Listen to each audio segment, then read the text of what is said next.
Lisette, ¿qué tal? Buenos días. Milagros, Natalie, Mayra, Cristian, Jennifer, Maite, Sebastián, Flor de Belén. ¿Cómo estamos? Buenos días. Buenos días, Juan David, profesor. Mariela Carrasco, Sebastián, ¿cómo estás? Flor, Buenos días. ¿qué tal? Diana, Juan David, muy buenos días. ¿Todo bien? ¿Todo concreto? Excelente. Listo, muy bien.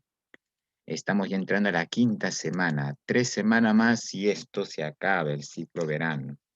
Esperemos que aquellos que postulen nos acompañen pues en el ciclo de repaso que vamos a iniciar para apuntar y perfilar de que tu preparación sea la más adecuada. ¿Cómo estás, Samuel? Buenos días, muy buenos días. Bien, jovencitos, entonces, sin Buenos más días, profesor. preámbulos, iniciamos la... ¿Qué tal, Samuel? ¿Cómo estás? ¿Cómo estás? ¿Todo bien? ¿Ya? A ver, mira, vamos a ver el día de hoy si tú has revisado tu material, si tú has revisado principalmente tu elemento principal. Vamos a ver lo que corresponde hoy a el virreinato. Recuerda que la semana pasada vimos la invasión, el proceso de la resistencia militar, el proceso de la resistencia militar indígena a nivel ideológico, cultural, como también a nivel militar. Entonces, vamos a establecer lo que viene a ser, cálmate, vamos a establecer principalmente, ¿cómo estás, Cristian Romeo? Lo que viene a ser la institución que va a establecer la corona española en América, es decir, el virreinato. Y mira, escúchame, entender acá lo siguiente. Si bien es cierto, hoy vamos a establecer un conjunto de conocimientos y datos, tú tienes que comprender que el virreinato del Perú, aún en pleno siglo XXI, año 2021, el Perú tiene mucha herencia colonial. ¿Qué quiere decir esto? Que las características actuales en nuestro país, tanto a nivel económico como político, vienen y se mantienen desde la época colonial. Y ese es un gran problema que está provocando que nuestro país sea un país dependiente, un país subdesarrollado, un país que no tenga un buen desarrollo económico, por así decirlo. Entonces, hay que comprender por eso. Siempre es importante entender nuestra historia. Si no comprendemos nuestra historia, no podemos comprender cuál es la situación actual, económica, política y social, para dar una solución del caso. ¿Ya? Entonces, iniciamos rápidamente ello. A ver, déjame compartir aquí esto. Listo. A ver, ¿te llega la imagen ahí a tu pantalla? ¿Te llega la imagen, mi estimado? Sí, no, háblame, Sí, profesor. contéstame. Sí, Ya, profesor. listo. Ya, excelente. Vamos a ver entonces, mi estimado jovencito, lo que corresponde al virreinato peruano, ¿ya? Al virreinato peruano. Bien, a ver, mira. Entender primero que el virreinato peruano fue una forma de gobierno instaurada por la corona española. Esto se va a dar hasta en un documento llamado Las Nuevas Leyes de India. Por favor, toma nota. Algunos datos sueltos que no lo planteo yo en el PPT, los digo en clase para que tú tomes anotaciones y puedas registrar dicha información que puede ser importante cuando procedas a rendir un examen de admisión. Entonces, el virreinato peruano se crea bajo las nuevas leyes de Indias. Y recuerda, el virrey hace esto porque los invasores españoles se habían rebelado contra la corona. Recuerda que se enfrentaron los Pizarro, se enfrentaron los Almagro. Y luego de la muerte de ambos, el hermano de Francisco Pizarro, Gonzalo Pizarro, se atribuyó el título de gobernador general del Perú. Inclusive desconoció la autoridad del rey. Entonces el rey dijo, un momentito, aquí estos personajes están tratando de acaparar todo el poder económico y todo el poder político. Es necesario limitar ello. Por eso que plantea las nuevas leyes de Indias, que las nuevas leyes de Indias tienen dos objetivos. Escúchame, primero, eliminar las encomiendas. Ese va a ser un primer objetivo de las nuevas leyes de Indias, planteada por el rey de España. ¿Y qué buscaba eliminar las encomiendas? Recuerda que las encomiendas eran un mecanismo de explotación que favorecía a los invasores españoles. Y dijo el rey, a partir de ahora ya no hay encomiendas hereditarias. Es decir, los familiares de los Almagros, los familiares de los Pizarro ya no van a tener riquezas, ya no van a tener posesiones, ya no van a tener tierras, ni mucho menos minas. Y en su reemplazo, dijo el rey, se instaura el virreinato del Perú, donde en lo que ahora va a ser la colonia peruana de España, ¿quién va a gobernar? ¿Quién gobernaba el virreinato del Perú? Un representante directo del rey en tierras americanas. ¿Cómo se llama ese personaje? A ver, dime, vamos, responde. ¿Cómo se llama el representante directo del rey de España en tierras americanas? Por eso lo llama virreinato. ¿De qué viene? Claro, no, vasallo no, mi estimado Milagrito, o sea, el virrey. Es decir, el virrey va a ser la máxima autoridad en el virreinato peruano. Era el representante directo del rey, claro que sí, Milagro. Es por eso que tú me dices. El virreinato fue una institución instaurada por la corona española para proteger sus posesiones coloniales, sacar de lado el poder de los Almagros, de los Pizarro y tomar el control, centralizar la administración política, desplazando al poder ejercido por los encomenderos. ¿Se date cuenta de ello? Ahora, mira, ¿cuándo se establece formalmente, legalmente, el virreinato del Perú? Se establece en el año 1542. Y en el año 1542 se instaura, se establece, entra en vigencia el virreinato. Y a partir de ese instante, el Perú fue colonia de España. Y fuimos colonia de España hasta el año 1824. A ver, recuerda, ¿qué hecho histórico y por qué razón en 1824 el Perú dejó de ser colonia de España? ¿Qué pasó en dicho año?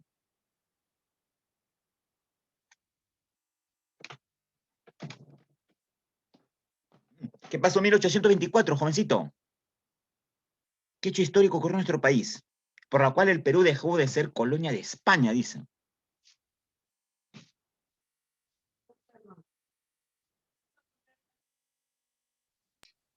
La independencia. Claro, el proceso de la independencia del Perú. Pero profesor, si la independencia se proclamó en 1821, por algo estamos hablando del bicentenario. Sí, es proclamación de la independencia, mas no es la independencia total. La independencia se va a consolidar en el año 1824 con la batalla de Ayacucho, cuando vencimos a las fuerzas españolas y el Perú oficialmente, pues políticamente, fue independiente de España. Entonces, mira, saca tu cuenta, lápiz y papel. Si el Perú dejó de ser colonia de España en 1824 y inició siendo colonia 1542. Claro que sí, muy bien, Milagritos. Pregunta, ¿cuántos años fuimos colonia de España? A ver, una simple operación aritmética. Resta, a ver, ¿cuántos años fuimos colonia de España?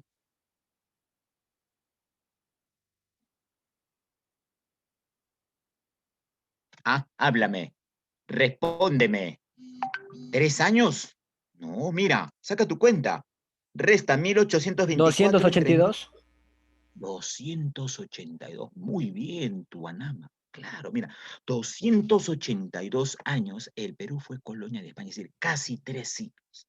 Entonces, yo te digo, si el Perú fue colonia de España casi 3 siglos, nuestro actual país, a nivel económico, a nivel político y a nivel cultural, ¿tendrá o no elementos virreinales? ¿Tendrá o no elementos coloniales? Si hemos sido casi 3 siglos colonia de España. ¿Tú qué crees? ¿Sí o no? Sí hay, bro. Obvio que sí, pues, y eso es lo que hay que entender. Claro que sí, pues tenemos una herencia colonial. Es por eso que la colonia, que fue casi 282 años, marcó, nos ha sellado este proceso. Entonces, sería bueno que tú leas un librito que en los años 70, 1970, 1980, generó bastante polémica por el título, por lo crudo, por lo directo que planteaban sus autores en dicho texto. Es un libro donde escriben algún grupo de historiadores, antropólogos, políticos y también algunos literatos. De repente quizá ya lo conoces. El libro se llama ¿En qué momento se jodió el Perú? Bueno, así es el título, textualmente. ¿En qué momento se jodió el Perú? Y muchos, algunos, plantean de que un primer trauma por la cual el Perú está como está es la invasión española. Otros dicen que el segundo gran trauma que va a tener el Perú es la etapa colonial y otros que hablan que el tercer gran trauma del Perú es la guerra del Pacífico o la guerra entre Perú, Chile con Bolivia. Entonces sería bueno que tú te pongas a leer un poco el libro para que puedas entender las opiniones de tus personajes y claro, obviamente, saques tus propias conclusiones. Entonces, esta etapa hay que tomarla en cuenta. Aquí tenemos, el 20 de noviembre se establece el Virreinato Peruano 1542 por Real Cédula. La Real Cédula era un documento que lo podía solamente plantear el rey de España, desde Barcelona. Recuerda que Barcelona hoy forma parte del país catalán, emitida por el rey Carlos I de la familia Habsburgo. A ver, un detallito, un detallito. A este rey, en algunos textos lo vas a encontrar con el nombre de Carlos V. Va a tener esa atribución o esos ambos títulos.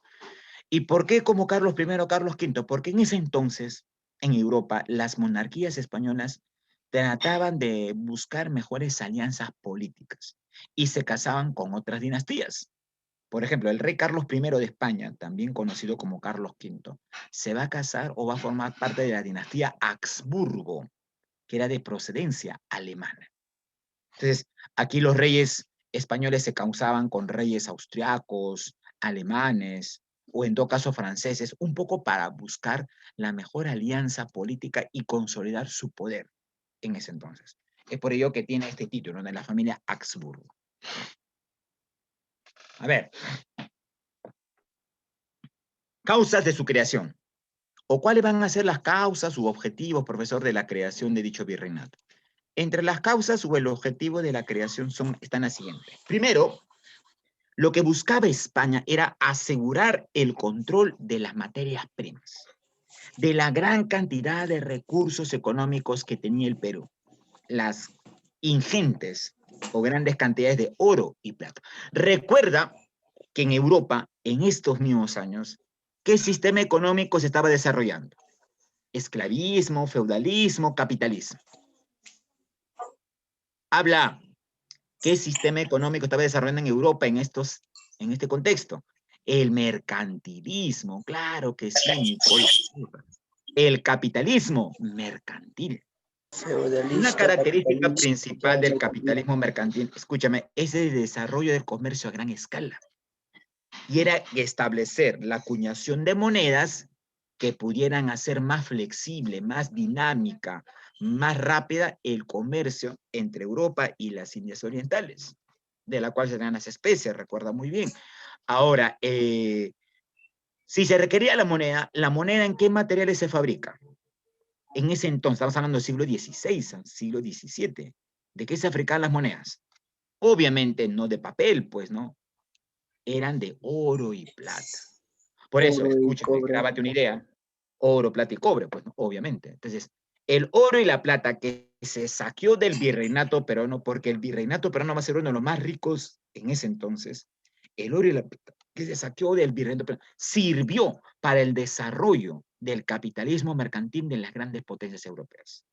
Con ese oro y esa plata, España la vendía, se le entregaba a los alemanes, a los ingleses, a los franceses, a la cual España estaba endeudada, un poco para garantizar y amortiguar sus deudas.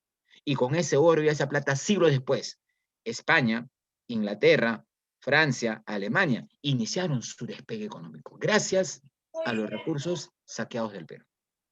Eso hay que tomarlo en cuenta, ¿eh? Otro objetivo, restar el poder a los encomenderos. Claro, la corona española no miraba con muy buenos ojos el excesivo poder que cada vez iban teniendo los encomenderos. Controlar la mano de obra indígena. Oye, aquí esto va a ser un brutal sistema de explotación en la cual los indígenas van a trabajar en condiciones casi infrahumanas para la extracción de oro y plata, favorables pues principalmente para España. Y sobre todo, aquí un detalle, imponer el control ideológico. La Iglesia Católica va a formar parte del virreinato a tratar de adoctrinar a los indígenas. A ver, ¿cuál era el poder? Muy buena pregunta. A ver, nuestra compañera me dice, profesor, ¿y cuál era el poder de los encomenderos? Mi estimada jovencita, los encomenderos era una parte de una institución que le dio la corona española cuando los españoles invadieron Antahuantinsuyo. Venía de lo que es una encomienda. ¿Y qué es una encomienda? A ver, escúchame, te explico. La encomienda es que España, la corona española, le entregaba una porción de tierras al invasor español. A cambio de que el invasor español adoctrinara convirtiera a estos indígenas en vasallos del rey y sobre todo los adoctrinara en la religión católica y el idioma español. Pero ¿qué hizo el español? Aprovecharon a los indígenas para explotarlo de forma desmedida en las minas, en sus haciendas y en trabajos prácticamente económicos favorables a los encomenderos. Y poco a poco los encomenderos se pusieron a tener poder y ya empezaron a desconocer la autoridad de la corona española. Y es por eso que España eliminó las encomiendas, ¿ya? Y entonces acá también la Iglesia Católica juega un papel, pues, un papel en la cual la Iglesia influye debido a que en Europa estaba desarrollándose, estaba difundiéndose los movimientos protestantes, que es el tema que veremos ya el jueves en Historia Universal, es decir, la reforma religiosa con Martín Lutero, ¿ya? Con Martín Lutero. Hasta aquí, mi estimado jovencito. ¿Todo claro? ¿Todo ok? Profesor, ¿puede explicar una vez más, por favor? Sobre, mi estimada. ¿Todo esto, toda esta parte? Ya, no hay problema. Profesor, un favor. Ya, no te preocupes. A ver, entonces, ¿cuáles fueron los objetivos o los fines principales del establecimiento del Virreinato del Perú? Recordar que el Virreinato del Perú lo establece la corona española para tomar, primero, asegurar el control de materias primas, es decir, asegurar las riquezas principales que tenía el virreinato, oro y plata, la cual va a servir para el desarrollo del capitalismo mercantil en Europa. Dos, buscaba eliminar el poder de las encomiendas. Los encomenderos se habían hecho ricos, se habían hecho poderosos, y cada día desconocían la autoridad del rey de España. Es por eso que las nuevas leyes de Indias o el virreinato peruano planteaba eliminar las encomiendas, hasta las hereditarias, y de esa manera ya los hijos de Pizarro, los hijos de Almagro, no tenían acceso ni tenían que reclamar nada. Se les eliminó así de un porrazo todo el poder que tenían estos personajes. Controlar la mano de obra indígena. Obvio, si ellos van a querer oro y plata, ¿quiénes van a ir a los socavones de la mina a extraer el oro y la plata? No van a ser pues los españoles, tienen que ser los indígenas. Por eso que el virreinato sirvió para tomar el control de la mano de obra indígena que va a trabajar en favor de los grupos de poder. Y por último, otro objetivo es que la Iglesia Católica buscaba adoctrinar, convertir a los indígenas al catolicismo, salvar sus almas, por así decirlo, ¿no? Claro, esto era un control netamente ideológico, ¿no? Había que cambiarle el chip mental a los indígenas, dejar que crean en sus creencias, en sus costumbres, en su idiosincrasia, en su identidad, y establecerle, pues, la religión cristiana católica, ¿ya? Muy bien, a ver, organización del virreinato. Mira, observa aquel mapita. Observa el mapa de la derecha. Bueno, obviamente acá hay unas claras diferencias. Bueno, América del Norte va a ser colonizada por los pioneros ingleses y franceses. Y esa es una gran diferencia. Por ejemplo, sería bueno que revises el libro de los 7 ensayos de José Carlos Mariate, y él habla y dice, la colonización americana del Perú y la colonización norteamericana va a tener unos matices muy distintos. Los que llegaron a lo que es hoy Estados Unidos fueron colonos ingleses y franceses, que muchos huían debido a que eran perseguidos por sus ideas religiosas. Muchos de ellos eran protestantes, no eran católicos. Eran protestantes de la tendencia de Martín Lutero, de Juan Calvino. Y llegaron, pero eran personas cultas, eran personas que tienen instrucción académica, eran personas que desde que tocaron territorio norteamericano, tuvieron un proyecto a largo plazo, establecer un proyecto de nación, de país, de establecer el crecimiento económico de por sí. Si revisamos quiénes llegaron al Perú, Pizarro y todos los demás, la pregunta es, los invasores españoles, Pizarro y todos los demás que le siguieron años posteriores, pregunta, ¿eran gente culta? ¿Era gente instruida? ¿Tenían un proyecto de país para nuestra nación? ¿Tenían un proyecto a largo plazo en generar desarrollo y demás? ¿Tú qué crees? No, profesor. ¿Sí o no? Obviamente que no, pues.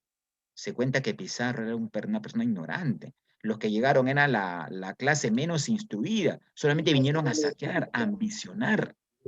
Esa es la gran diferencia. Entonces, la pregunta es, profesor, ¿qué hubiera pasado si al Perú hubieran llegado los ingleses, los franceses de ese entonces? Quizás las características de nuestra colonia, nuestro país, serán totalmente distintas, ¿no? Entonces, hay que recordar que lo que es hoy Estados Unidos es producto de muchos migrantes, principal de ingleses y franceses, y esto se va a dar pues durante la época de lo que viene a ser cuando Norteamérica fue colonia de Inglaterra, y eso tú muy bien lo sabes, ¿no? Claro, el señor Pizarro manifestaban que era un criador de chancho, dicen sus biógrafos. Entonces, ello hay que tomar en cuenta. Y hasta el día de hoy, escúchame, grábate bien, hasta el día de hoy el Perú no tiene un proyecto de nación. Ningún gobierno, ningún político, ningún presidente que ha asumido políticamente la dirección de este país no ha tenido ni un proyecto de nación. Habrá que preguntarse. Estamos a pocos meses de las elecciones. Los actuales candidatos que se presentan, que más me parecen faranduleros, cirqueros, una fauna mediática, la pregunta es, ¿estos susodichos candidatos tendrán un proyecto de país, de nación? Cuando hablo de proyecto, hablo de un proyecto pues a largo plazo. No hablo pues de un proyecto de 4 o 5 años. Si el Perú quiere ser un país consolidado, de desarrollo económico, en la cual se impulse la educación más, tiene que tener un proyecto a largo plazo, como lo fue Estados Unidos.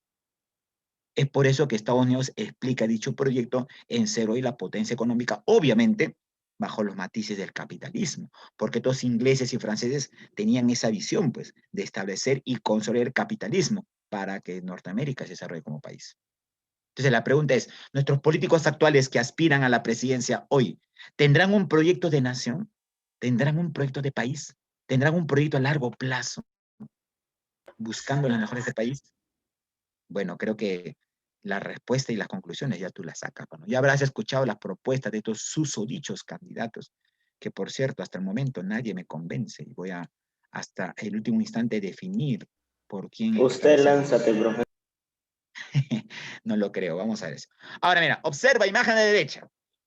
Inicios del virreinato peruano. Escúchame, inicio del virreinato. El virreinato peruano era casi toda Sudamérica. Escúchame, casi toda Sudamérica, excepto esta parte del norte, lo que es la gobernación de Venezuela, y excepto el territorio amarillo que eran las colonias de, a ver, lo que es de amarillo, que soy Brasil. ¿Colonias de qué país eran? De no conquistada.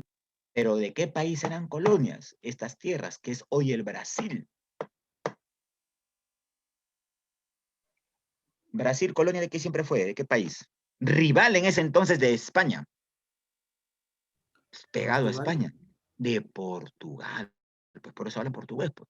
Entonces, mira, como el virreinato peruano, observa acá el cursor, era toda esta parte extensa. Era difícil de administrarlo. ¿Qué hizo la corona española? Creó audiencias. Audiencia de Panamá. Audiencia de Santa Fe, en lo que es hoy el país de, a ver, Santa Fe de Bogotá. Santa Fe de Bogotá hoy pertenece a qué país? Colombia. Santa Fe de Bogotá, Colombia. La audiencia de Quito, ¿a qué actual país pertenece Quito? Ecuador. Ecuador. La audiencia de Charcas, en lo que se va a llamar el Alto Perú, lo que es hoy el país de... Venezuela. No, a Charcas, Charcas, mira acá. Siempre fue el Alto Perú. Actual país de Bolivia. Muy bien, mira. Oye, debes saber que tú que Bolivia es un país artificial, ¿eh? Bolivia como país históricamente nunca ha existido. Bolivia siempre ha formado parte de nuestro país, desde la época virreinal. Se llamaba el Alto Perú.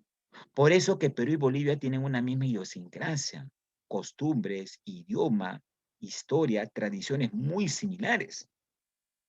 Pero en el año 1825, pues, para variar, un venezolano separa el Alto Perú y crea la República de Bolivia. ¿A quién me refiero? Muchos dicen fue el error político más grande que hizo este político venezolano. ¿A qué político venezolano me refiero? Personaje que logró consolidar, dicen, nuestra independencia. Bolívar, pues. Por eso que deriva ahí, pues. Bolivia, dice, deriva del apellido del libertador venezolano, de Simón Bolívar. Tenemos la audiencia de Buenos Aires, de lo que es hoy el país de Argentina, y la audiencia de Santiago. Entonces, mira, toda esta extensión de naranja, todo esto era el virreinato peruano.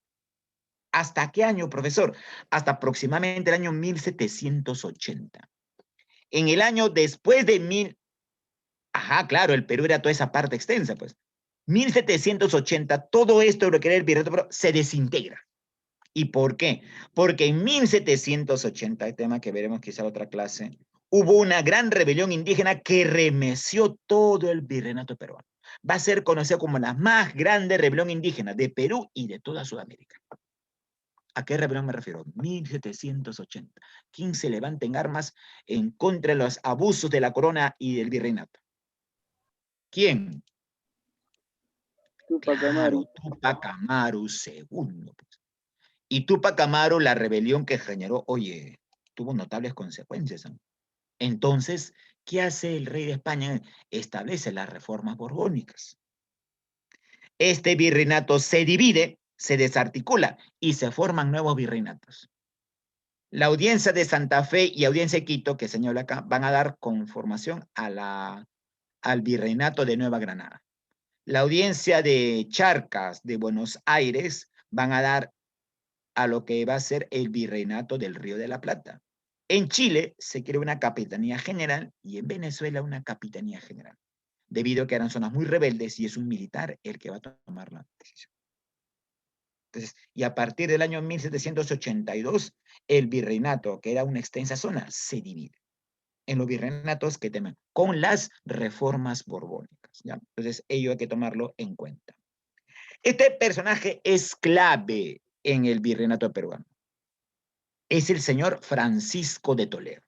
Es considerado el personaje que va a articular, que va a desarrollar, que va a establecer y va a sentar las bases de toda la administración colonial en favor de los intereses de la corona española. Sin este personaje, el virreinato no se hubiera llevado a cabo. Por eso, es favorable porque este personaje va a establecer toda una política de control favorable a España. Era un virrey muy fidelista a los intereses de la corona española. ¿Qué hizo, por ejemplo? Estableció los censos. A ver, pregunta, ¿saben qué es un censo, no? A ver, ¿qué es un censo, mi estimado jovencito? Contabilidad de población. Contabilidad de la población, saber las características de la población, edad, situación económica, enfermedad y demás. Pero el censo, ¿sabes para qué le sirvió al virreinato y al virrey Toledo? Para saber la cantidad de población indígena. Y de esta manera, saber con cuánta mano de obra se podía disponer para llevar a cabo la minería y la explotación en favor de la corona española. Obviamente, pues, en contra de los intereses de los indígenas. Claro, milagritos, estadística de la población. Pero eso, los censos informan claro, por ejemplo, hace 4 años hubo un censo, de la cual el Estado recaba dicha información de cuántos somos, nivel económico, edad, si hay población masculina, femenina, infantil, y de esta manera el gobierno debe llevar a cabo, implementar programas en mejorar la situación problemática de la población. Bueno, eso es en teoría. Ya sabes que en la práctica, ¿qué es lo que está haciendo el gobierno? Entonces, ahí tengan que tomarlo en cuenta. Va a establecer las reducciones. A ver, ¿qué son las reducciones? Te explico. Las reducciones eran pueblos establecidos en contra de la voluntad de los indígenas. Mira, los indígenas siempre sus pueblos originales estaban en las partes altas de los valles para evitar pues, los desastres de inundaciones, huaicos y demás. Los españoles no podían transmontar los Andes. Entonces, ¿qué hacen? Obligan a las poblaciones campesinas, a los indígenas, a desplazarse de su lugar de origen a la parte baja, hacia los valles, para de esa forma, digamos, tener el máximo control de la mano de obra. Un ejemplo de ello son los pueblos de la cuenca alta del Huarochirí. ¿Alguien conoce Santa Eulalia aquí? Te pongo un ejemplo nada más. ¿Eh? ¿Alguien conoce Santa Eulalia? Nadie conoce Santa Eulalia. Por el amor de Dios, ¿sí conoces Santa Eulalia? Dime que sí, por el amor de Dios. A ver, claro que sí, ya, mira. En la parte alta de Santa Eulalia hay muchos pueblos. Vicas, San Pedro de Casta, Ascensión Guanza, Santiago de Carampón. Esos pueblos originales que tú los ves ahí, el día de hoy, esos son reducciones. Porque el pueblo original no es ese pueblo, está en la parte más arriba. Tú vas a Santiago de Carampoma, que ese pueblo es una reducción que lo formó el señor Toledo. ¿Para qué? Para tener el control de la mano de los indígenas guarochiranos y llevarlos a las minas de Huancavelica y de Bolivia para explotar el oro y la plata. Pero tú llegas a Carampoma y llevas hasta la parte alta, hay un complejo arqueológico llamado Japaní, o Japani, dicen los comuneros. Ahí es el pueblo original. O llegas a San Pedro de Casta, el pueblo original está en la parte alta. En Marcahuasi hay un complejo arqueológico, donde ahí vivieron los antiguos casteños o los antiguos guarochilenos. Entonces simplemente fueron obligados a dejar su lugar de origen hacia el valle para que los españoles puedan tener el mejor control de su mano de obra. ¿Ya? Se estableció la mita como trabajo obligatorio, se estableció el reglamento al tributo, había que pagar impuestos para solventar los gastos de estas autoridades, la reforma universitaria. Recuerda que acá se va a fundar la primera universidad de América y del Perú. ¿Cómo se llamó dicha primera universidad de América y del Perú, a la cual tú aspiras a ingresar? Obvio que sí. ¿Cómo se llama dicha primera universidad de América y del Perú? San Marcos. Universidad Nacional. Marcos. Claro, se seculariza, dice el profesor. ¿Qué quiere decir secularizar? Que en un primer instante, los únicos que podían estudiar en San Marcos eran el clero, funcionarios de la Iglesia Católica, obispos, cardenales, pero con el señor Toledo se seculariza, es decir, la Universidad de San Marcos también pueden postular personas que no tengan ninguna vinculación a cargos en la Iglesia Católica. Se instauró el Tribunal de la Santa Inquisición, que funcionó hasta entrada casi la República. A ver, recuerda, ¿de qué se encargaba el Tribunal de la Santa Inquisición? ¿Alguna vez lo ha visitado quizás? ¿Para qué se instauró? ¿Alguien sabe? No me digas que no sabe para qué se instaura este tribunal. A ver, vamos al chat. Responde por el amor de Dios.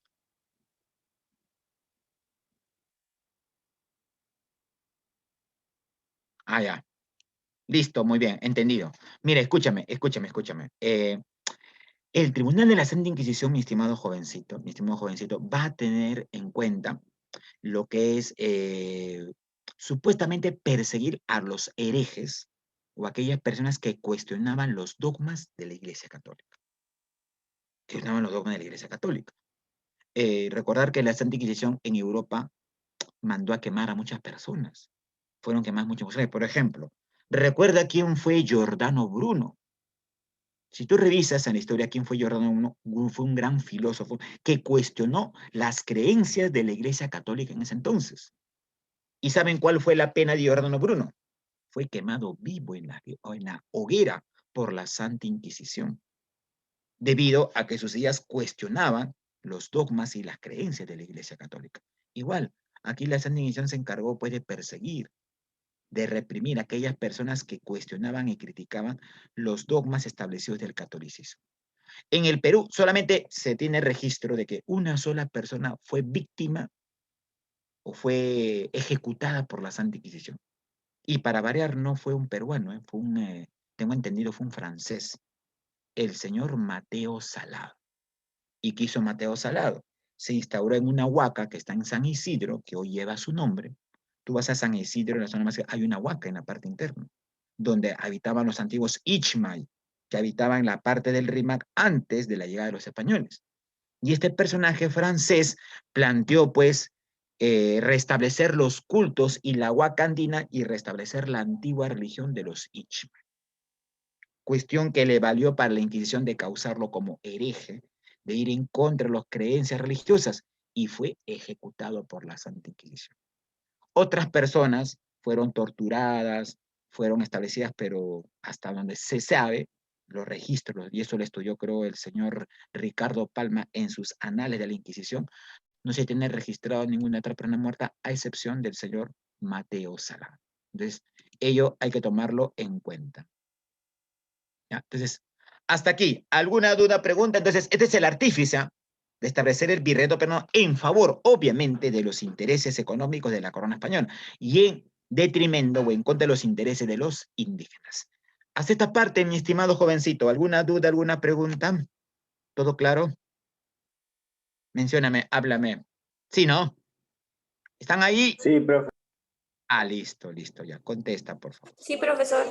A ver, mira, las reducciones, ¿cuál era el sentido? Primero, reducir a la población indígena al valle para que el español pueda administrarlo y tener en cuenta dos, evangelizar a la población indígena, cobrar el tributo y aplicar la mano de obra indígena.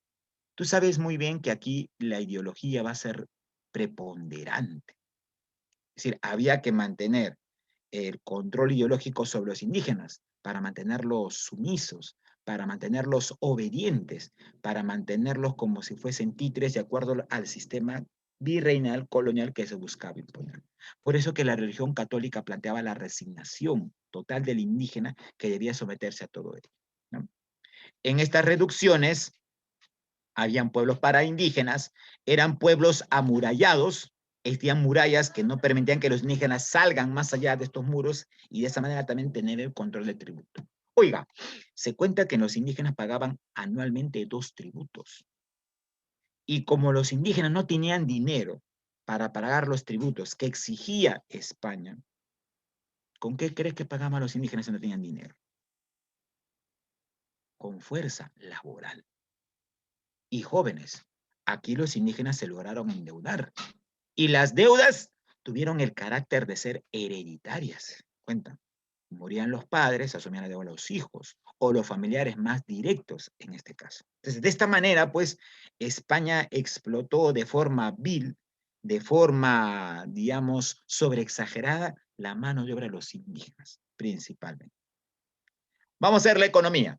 La economía virreinal funcionó bajo estos principios, que ahora te voy a pasar a explicar. Primero ellos, el bullonismo. Era creencia en estos siglos, siglo XVI, XVII, que el país que acumulaba mayor cantidad de oro y plata era el país que iba a tener mayor poder económico. Por eso que un principio en la economía virreinal va a ser el bullonismo. ¿Qué quiere decir? Acumular grandes cantidades de oro y plata que se pensaban iba a ser el sustento del desarrollo o el poder económico de un país. Bueno, esa era, digamos, la idea económica que se tenía en ese momento. Estaba el intervencionismo, hablando de la metrópoli. Escúchame, a partir de ahora, cuando yo utilice la palabra metrópoli, se refiere a España, ¿ya? Porque en algunos textos lo van a encontrar así, metrópoli, España. Entonces, la corona española, es decir, España, interfería directamente en la producción económica de la colonia. Decía que la colonia qué debía producir o qué no debía producir. Es decir, la economía colonial en nuestro país en ese entonces estaba directamente intervenida por lo que planteaba España. Estaba también, a ver aquí, dice, a ver, perdón, estaba el llamado mercantilismo, obviamente la búsqueda de metales preciosos, favorables para el Estado español, en este caso para la corona, y estaba el monopolio. Oye, el monopolio es una herencia que hasta hoy sigue siendo vigente. ¿Y qué es el monopolio? España estableció con sus colonias lo que llamaban el monopolio comercial. ¿Qué quiere decir esto? Que España obligó a sus colonias a que solamente debían comercializar, comprar y vender solamente España. Es decir, las colonias obligadas a comprar solamente España. Las colonias obligadas solamente a vender a España. Se prohibió así tajantemente que las colonias españolas o americanas comercialicen con Inglaterra o con Francia, que eran países que también tenían cierta competitividad con España. Y de esta manera España tomó el control total del comercio, la producción económica de sus colonias. Y esto del monopolio sigue siendo vigente. Por ejemplo, si tú revisas, el artífice para muchos de que la economía peruana haya colapsado y esté en manos hoy de capitales privados, transnacionales y extranjeros, es el oriental Fujimori, al plantear una constitución que hoy casi nadie quiere cambiar. Hay muchas personas entendidas en la materia que dicen, para lograr un cambio significativo en este país, se tiene que cambiar el modelo económico. Y si queremos cambiar el modelo económico, tenemos que cambiar y establecer una nueva constitución. Porque la actual constitución, que data del año 1993, época de Fujimori, permite la formación de monopolios económicos, permite que las grandes empresas extranjeras lucren y obtengan todo el control de la economía en todos los sectores productivos del país. Por ejemplo, en términos económicos, y tú lo sabes porque estás llevando economía, asumo yo, ¿qué es un monopolio? Las grandes empresas. Ya, claro. Un monopolio es cuando las grandes empresas toman el control del mercado. En términos simples, un monopolio es cuando existe un solo vendedor y muchos compradores. Y como existe un solo vendedor, este vendedor o ofertante del producto o servicio puede plantear las tarifas, los precios, las políticas que más le tenga sentido en gana venir para lograr su margen de ganancias. Te pongo un simple ejemplo. En esta zona del cono oeste, ¿cuál es la única empresa monopólica, por cierto, que tiene el control del servicio de energía eléctrica? En todo el cono oeste y parte del cono sur también. ¿Qué empresa se Luz del encarga de Sur. ofertar? Luz del Sur, pues. La pregunta es, ¿hay otra empresa ajena a Luz del Sur? No. Es por eso que es un monopolio. O sea, si yo quiero buscar otra empresa bajo mis intereses y mis conveniencias que me viene el servicio eléctrico, no lo va a haber, pues. Por eso que Luz del Sur plantea pues las tarifas que crea conveniente, en la cual el consumidor, el usuario, no puede reclamar, porque es la única empresa. Tiene que sujetarse a lo que dice la empresa. Si vamos a Lima, ¿qué empresa se encarga en Lima de ofertar el servicio de agua potable, alcantarillado y desagüe? ¿Qué empresa es esta? Edapal, pues, que también ha establecido un monopolio. Entonces, los monopolios en la práctica favorecen ¿a quién? A las grandes empresas, que obviamente son de capital internacional, y perjudica ¿a quién? A los consumidores. Entonces, date cuenta que ahí arrastramos pues una herencia colonial. Por eso, que mientras el modelo económico siga funcionando bajo esta constitución política, obviamente haremos cada vez más ricos a las grandes transnacionales y el pueblo seguirá padeciendo las consecuencias y será estando al margen del desarrollo económico y viviendo las miserias que se plantean. Oye, y eso tú lo debes saber, ¿ah? Debes saber tú que el gobierno de Vizcarra, sabes, ¿no? Que el gobierno de Vizcarra, antes de que fue vacado, por así decirlo, estableció un programa Reactiva Perú. ¿Sabes qué es esto, no? El programa Reactiva Perú es un programa en el cual se buscaba inyectar miles de millones de dólares a las empresas en la época de pandemia. Supuestamente para que estas empresas no colapsen, no quiebren y sigan de sus actividades económicas productivas, no generar desempleo y estabilizarlas. Pero se suponía que en la práctica este programa debía apoyar a las pequeñas y medianas empresas, que muchas de estas han quebrado por la pandemia. Pero ¿sabes qué ha hecho el gobierno? Y eso debe saberlo. El señor Vizcarra apoyó a las grandes empresas. Oye, le ha dado préstamos a BCP, al grupo de la familia Rodríguez Pastor, al grupo Brescia. Les ha dado préstamos por hasta 30, 25 años sin pago de intereses. Entonces, ¿qué quiere decir? ¿Era necesario que el gobierno apoye a estas grandes empresas que tienen un margen de ganancia terrible? Obviamente no. Pues. Y eso se ha hecho con el aval del Ministerio de Economía en ese entonces. Entonces, esta pandemia, aunque no lo creas, ha vuelto más ricos a los propios ricos, a los grandes grupos económicos que hoy toman el control del país, agrupados pues en la CONFIP, que tú ya los conoces, y ha hecho más pobres y miserables a las pequeñas empresas y a la población en común. Y esa es la misma lógica que está aplicando y piensa aplicar hoy Sagasti en estas 15 días de pandemia que vamos a tener, dicen. Entonces, ello también hay que tomarlo en cuenta.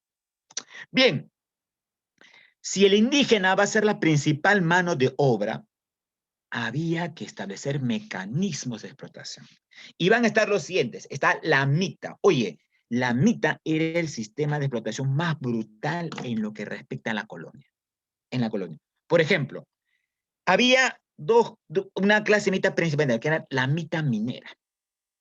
¿Qué era la mita minera? La colonia decía, y la corona española, todo indígena entre 18 y 55 años va a trabajar de forma gratuita y obligatoria en los socavones de las minas.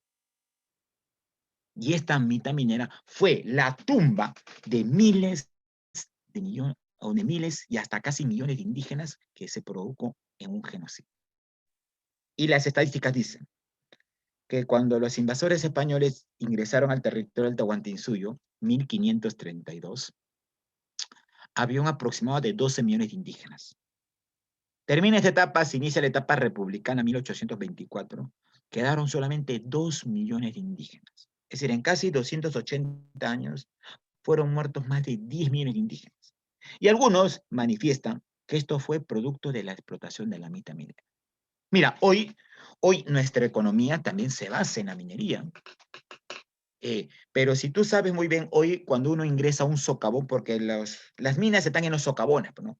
Son cuevas que están, o bocatomas que están a 40, 80 metros de profundidad para llevar a la zona de la cantera donde está el mineral que se busca explotar. Y hoy cuando los mineros, ingenieros de minas, operadores van a los socavones de la mina, llevan o no llevan todo un instrumento que protege su integridad física. Claro, ¿no? Llevan mamelucos, llevan cascos, llevan botas, llevan válvulas de oxígeno, mascarillas para evitar la inhalación de gases tóxicos y la ausencia de oxígeno a determinadas profundidades. Oye, existe todo un protocolo de seguridad para, digamos, proteger la integridad física de las personas que trabajan en las minas. Pero estoy hablando del siglo XV, perdón, siglo XVI, siglo XVII. Yo te pregunto, si estos indígenas iban a esos mismos socavones, que tenían condiciones muy parecidas, pregunta, ¿los indígenas ingresaban con todo un sistema de protección? ¿Ingresaban con válvulas de oxígeno, con cascos, con mamelucos y demás? ¿Tú qué crees? Obviamente que no. Oye, los indígenas ingresaban descalzos, semidesnudos, y en esas condiciones inhalaban gases tóxicos, y a las pocas semanas morían. Años más tarde, un virrey, el llamado conde de Lemus, hizo un recorrido por las principales minas virreinato y se quedó sorprendido que la cantidad de muertes que había. Él llegó a la mina Potosí, la mayor productora de plata en la colonia, y vio que en las afueras de la mina había así como una especie de montaña de cadáveres de indígenas que salían de los socavones, morían y eran reemplazados por otros indígenas. Y era tanta la brutalidad de los españoles, cuenta el propio conde Lemus, que esos cadáveres eran utilizados como leña en los hornos en los cuales los españoles fundían el mineral. Y luego le escribe una carta al rey, le dice, señor rey, lo que usted recibe de América no es oro ni es plata, es muerte, sangre y sufrimiento de indígenas. Así que se pide, por favor, que elimine y limite la mitad minera. ¿Qué crees que hizo el rey? ¿Eliminaron la mitad minera? ¿Eliminaron la mitad minera, jóvenes? No. Obviamente que no, pues, porque España requería oro y plata. Y no se va a poder establecer oro y plata sin mano de obra. Por eso que este va a ser un brutal sistema de explotación. Bueno, y aquí es un grabado de la época donde se recrean las posibles condiciones de explotación total a la cual estaban sometidos los indígenas, ¿no? Estaba también el mingado, que era un trabajo voluntario que realizaba el indígena para pagar las ciertas deudas que se acumulaban. El pongaje, que era un trabajo doméstico en viviendas de un español. Oye, esto del pongaje fue un trabajo que se mantuvo hasta la República. Hasta los años 1970 habían pongos en las haciendas de la Sierra Sur, de la Sierra Norte, de la Sierra Central. El huarache, que era un trabajo que los indígenas realizaban en doble turno, mañanas o tardes, y el yanaconaje, que era un trabajo en el cual el indígena trabajaba a manera de un sirviente en las haciendas de los grandes españoles, para buscar su protección y también su sustento económico. Por eso que la mitad minera va a ser el brutal sistema de explotación y los indígenas, la principal mano de obra que estableció y soportó toda la economía virreinal. ¿Sí? Muy bien. Aquí tenemos que la minería va a ser la principal actividad económica. Usaban la amalgama o el mercurio. Tú sabes que el mercurio es el único mineral líquido. Ahora la pregunta es, profesor, ¿el mercurio para qué crees que se utiliza en minería? No. Mi estimada Lisette, no, los indios trabajaban gratis, claro, eran explotados, pero no se les pagaba. Eran obligados a trabajar porque supuestamente había una ley planteada por el rey que así lo establecía. Y el indígena tenía que hacer eso, no se le pagaba nada. Y este trabajo generaba pues la muerte, las enfermedades, el daño a su integridad física y a la propia salud del indígena. de la cual miles de ellos van a morir trabajando en condiciones cada infrahumanas. La mina que tú ves ahí es la mina de Potosí, o bueno, lo que queda hoy de Potosí, en la actual Bolivia. En su momento, fue la mina la mayor productora de plata del mundo. ¿Eh? Entonces, hoy quedan pues vestigios, rezagos de lo que ha sido una especie de un pueblo y una mina fantasma. Y principalmente otras zonas productoras de mina en el Perú va a ser la Caicota en Puno, Huancavelica, mercurio. Te decía hace instantes, el mercurio es el único mineral líquido. ¿Para qué crees tú que utilizan el mercurio en el virreinato? O en la minería, perdón. Para lavar el oro. Para purificar Para los minerales. purificar los metales, claro que sí. Mira, si tú vas a una mina, tú vas a tener en cuenta que los minerales en una mina no lo encuentras en total pureza. Por ejemplo, supongamos que lo que tengo acá es una roca y en esta roca hay minerales como cobre, estaño, plata y oro. Entonces, ¿qué hace el mercurio? Echas el mercurio y separas en los minerales que tú quieras procesar. Porque en todos los minerales no están pues en estado puro. Y el mercurio es altamente tóxico y eso muy bien, debes saberlo. Los indígenas ni siquiera utilizaban un instrumental adecuado para manejar el mercurio. Hoy tú vas a las empresas mineras, el mercurio que se maneja lo trabajan con guantes especiales, con vestimentas especiales, con máscaras especiales, porque el mercurio es altamente tóxico. Pero en ese entonces no, pues. Y eso provocaba el daño físico de las células indígenas y la muerte posterior. Ahora, mire, escúchame, y un detalle más, y un detalle más. Si tú revisas, la principal actividad económica en el virreinato fue la minería. La pregunta es, profesor, hoy, en nuestro país, siglo XXI, año 2021, ¿cuál es la principal actividad económica hoy en el Perú? Sobre la cual se sustenta toda la actividad económica peruana. ¿Es la agricultura, la ganadería o la minería? La minería. La minería. Entonces, mira, escúchame, estamos utilizando el mismo sistema económico de la colonia. Y es algo que quizás los entendidos que manejan la economía de este país no lo comprenden o no lo quieren comprender. Mira, el día de hoy el Perú explota diversos minerales. Te pongo un dato. El Perú en Sudamérica es el primer país exportador de oro. En Sudamérica somos el primer exportador de oro. Con la mina que tiene mayor producción de oro en el Perú llamada principalmente Yanacocha, que está en Cajamarca y debes conocerlo tú. Entonces, hace algunas semanas o meses atrás, muchos entendidos en la materia del gobierno hablaban que el Perú en los últimos años ha exportado muchos minerales. Oye, eso es cierto, ¿eh? Exportamos cobre, plata, estaño, zinc, cadmio y otros minerales más. Pero ¿sabes cuál es? La explotación de los minerales es lo mismo que está ocurriendo en la colonia. En la colonia y en la actualidad, el Perú exporta materias primas, minerales, pero lo que llaman en economía sin valor agregado. Supongo que tú que estás llevando el curso de economía, estás llevando economía, ¿no es así? Dime, ¿sabes o no sabes qué significa valor agregado en economía? ¿Te han explicado eso, por el amor de Dios? Un poco para entender lo que quiero darte a explicar. ¿Qué es el valor agregado en economía? A ver, ya, te pongo un ejemplito ya para poder ilustrarte. Si tú vas a un mercado cualquiera y ves una tabla de madera y una mesa, pregunta, ¿cuál tiene mayor precio en dicho mercado? ¿La tabla de madera o la mesa? La Obvio, mesa. la mesa, ya. La ¿Por mesa. qué la mesa? ¿Por qué la mesa cuesta más que la tabla de madera? Mano de obra. Claro, porque la mesa tiene valor agregado. Es decir, en la mesa hay un valor adicional que se ha dado en un proceso productivo. En la mesa hay un grupo de personas que lo han laqueado, lo han diseñado, lo han pintado, lo han acabado. Por eso que tiene mayor precio. A eso se llama valor agregado. Hoy el Perú exporta cobre, estaño, plata, sí, pero solamente así, en barras, en lingotes, sin valor agregado.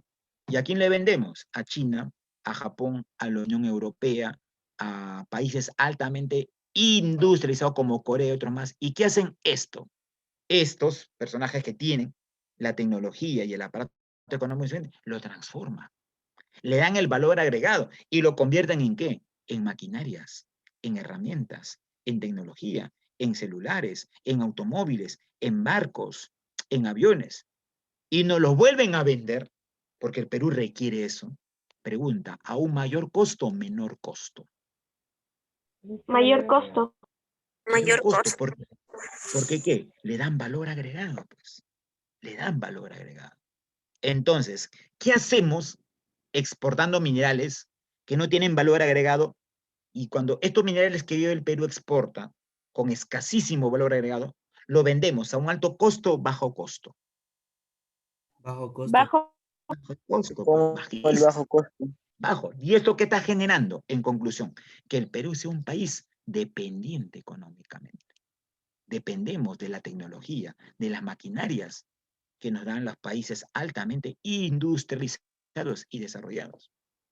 Entonces, es el mismo modelo económico que estamos utilizando en la colonia, pues.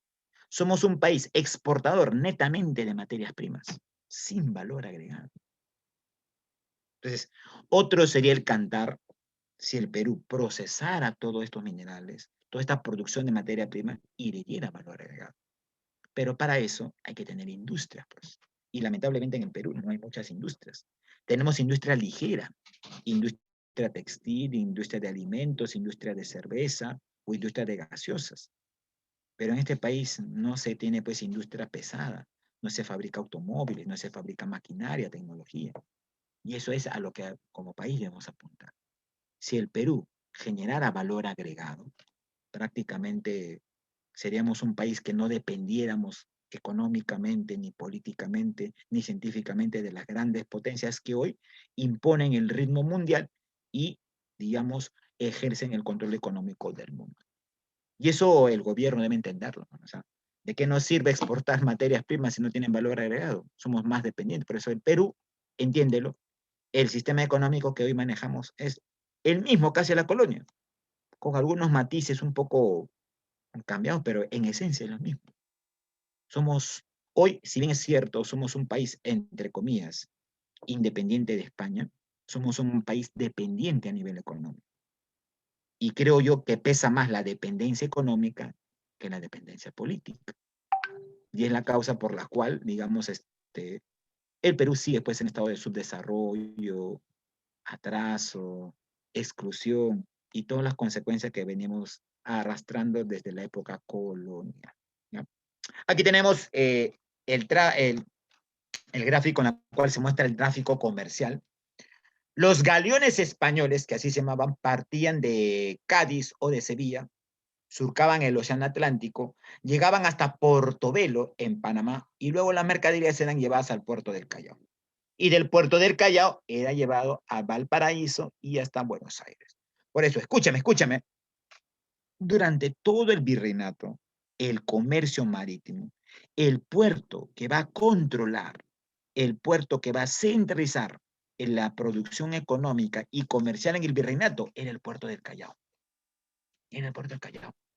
Y por eso que el puerto del Callao se convirtió en el puerto económico más poderoso.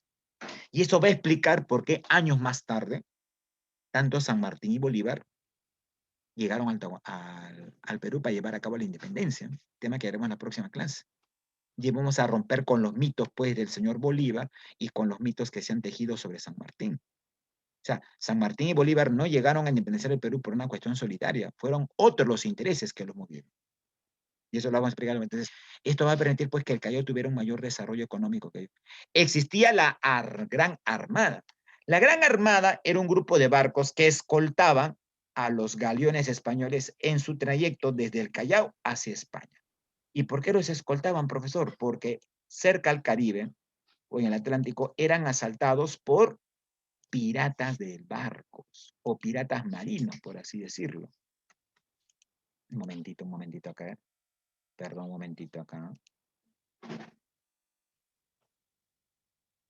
Ay, carambas.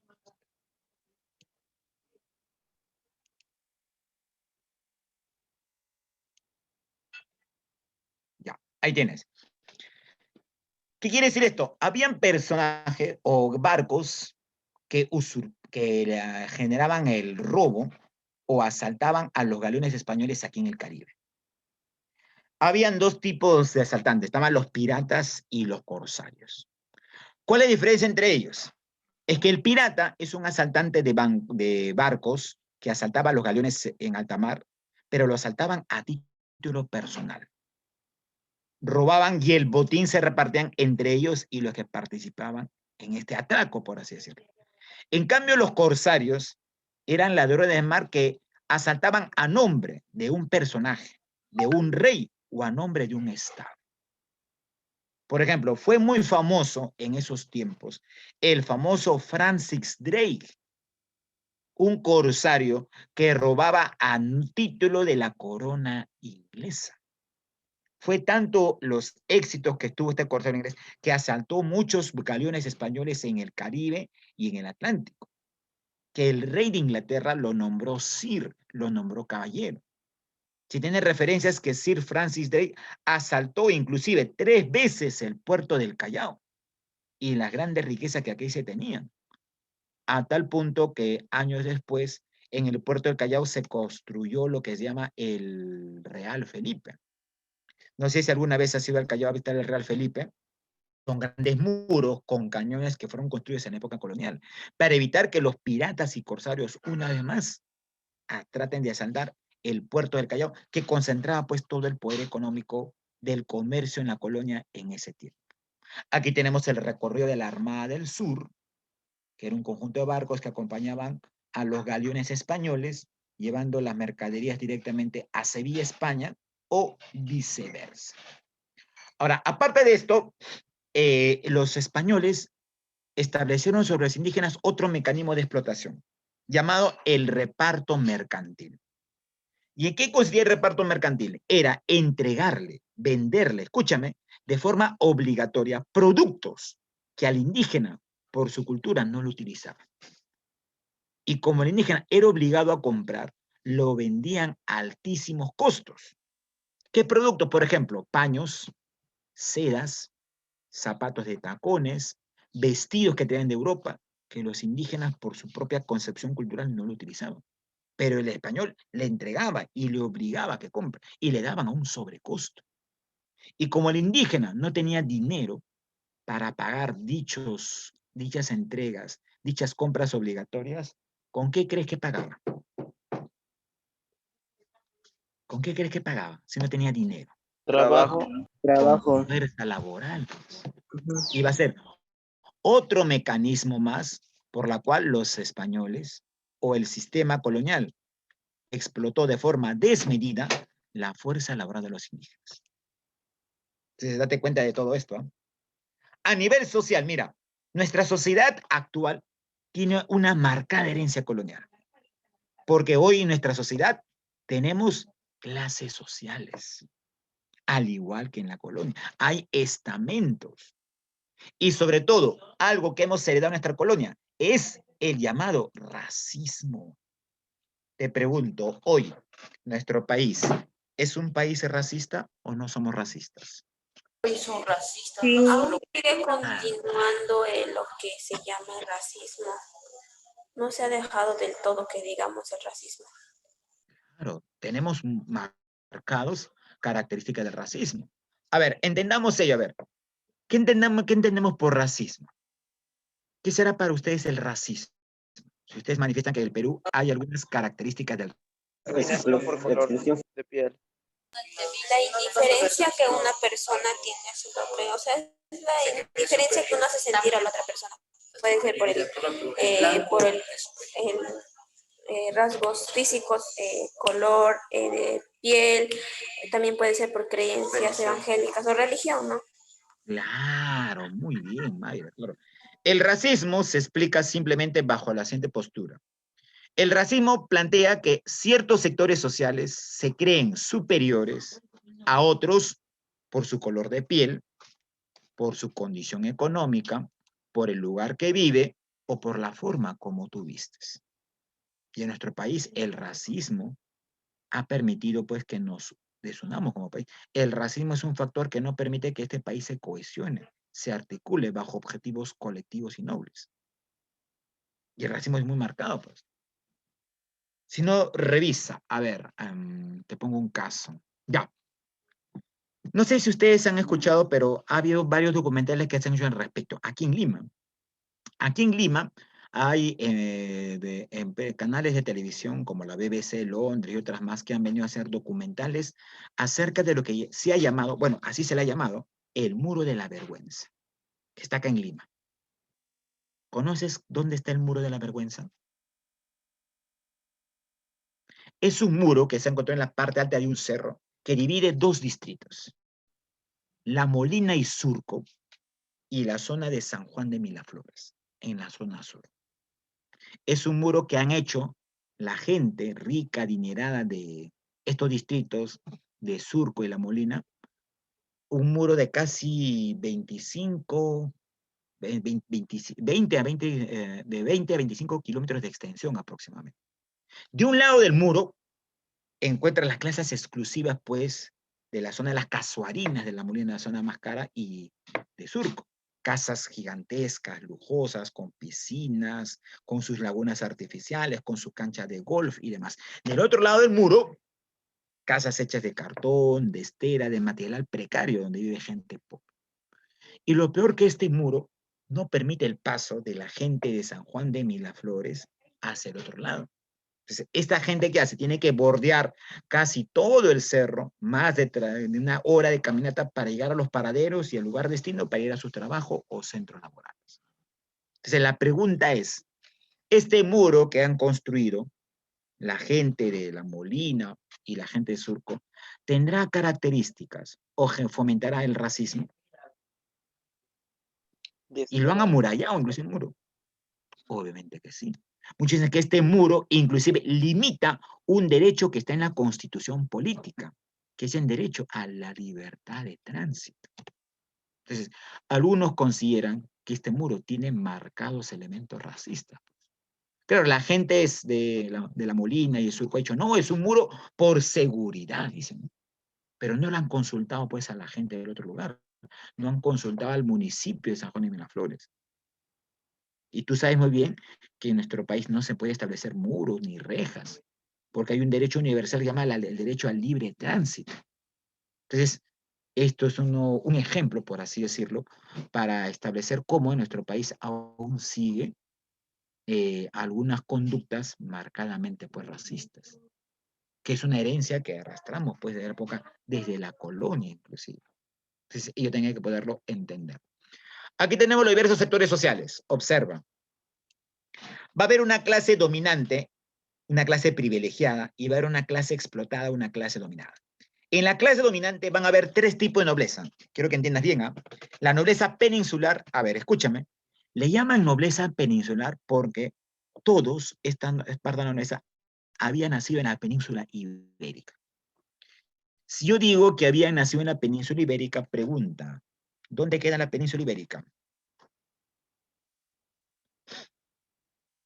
¿Dónde queda la península ibérica? ¿Qué continente?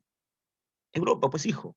¿Y qué países forman la península ibérica? España y Portugal. Entonces, cuando yo hablo de península ibérica o de nobleza peninsular, hablo de aquellos españoles de nacimiento, que habían nacido en España y habían venido a la colonia a desempeñar cargos públicos de alta jerarquía. Eran españoles que tenían títulos nobiliarios. Muchos de ellos tenían el título de condes, de duques, de marqueses, de vizconde. Obviamente, títulos nobiliarios que habían comprado con su poder económico, las cuales estos títulos les daba un ánimo de superioridad social, una cuestión de estirpe, de noble origen, así es. Y por tal razón, estos españoles tenían los más altos cargos. En la política virreinal, ellos tenían los más altos cargos. Estaba la nobleza indiana o criolla. Recuerda, ¿a quién se le llamaba criolla en el virreinato? ¿Quiénes eran considerados criollos? A los hijos de los españoles y incas. No. Hijos y españoles e incas son mestizos, hijo. Los criollos eran hijos de españoles nacidos en colonias americanas. Por lo tanto, no eran españoles de nacimiento. Y por ser criollos, tenían títulos nobiliarios, obviamente, pero asumían cargos públicos de menor jerarquía. Estaban también la nobleza indígena o caciques. No vayas a creer que todos los indígenas eran explotados. Hubo un reducido sector de indígenas que tenían privilegios, tenían tierras, tenían siervos, tenían propiedades. Eran los caciques. ¿Y quiénes eran estas? Personas que trabajaban junto con las autoridades españolas como intermediarios entre los españoles y la masa indígena. Por ejemplo, el corregidor, que va a ser una principal autoridad en la colonia, iba pueblo en pueblo a cobrar impuestos y a recaudar indígenas para llevarlo a las minas y trabajar en la mina minera. Las comunidades campesinas eran quechua hablantes. El corregidor, que muchas veces era español, no hablaba quechua. ¿A quién llevaba? Al cacique. Por eso el cacique era un intermediario entre los indígenas y el corregidor, que apoyaba al corregidor en el cobro de tributos, en el cobro de impuestos y en la aplicación de la mina minera. Por ejemplo, cacique fue el señor Tupac Amaru. Si tú revisas la biografía, José Gabriel Condorcanqui era un rico cacique de 3 pueblos en Cusco. Tenía propiedades, tenía gran poder económico, pero vio el sufrimiento de sus pueblos, de sus hermanos, del pueblo, y decidió rebelarse con este brutal sistema de explotación que era la colonia. En el sector de la clase media estaban los criollos empobrecidos, criollos que no tenían título nobiliario, y su condición económica no era tan holgada ¿Cómo o obtenían tan... título nobiliario? O sea, como no tenían poder económico, no podían comprar estos títulos. Estos títulos, mi estimado, se vendían en España. Si tú querías ser conde, podías juntar tu fortuna y mediante una carta pedirle al rey de España que te nombre conde, y el rey accedía. Pues decía, ya te nombro conde o marqués de Vista Florida o conde de la zona de Montesclaro. Eran documentos que el rey firmaba, donde la cual supuestamente al ser tú un conde o un duque tenías un título nobiliario que te daba ostento de escalar cargos públicos y tener mayor poder económico y social. Pero muchos otros criollos no tenían eso, pues, porque eran pequeños comerciantes, pequeños artesanos, apenas tenían para sustentar necesidades básicas y no tenían dinero para acceder a un título nobiliario. Por eso formaban parte de la clase media. Estaban las castas.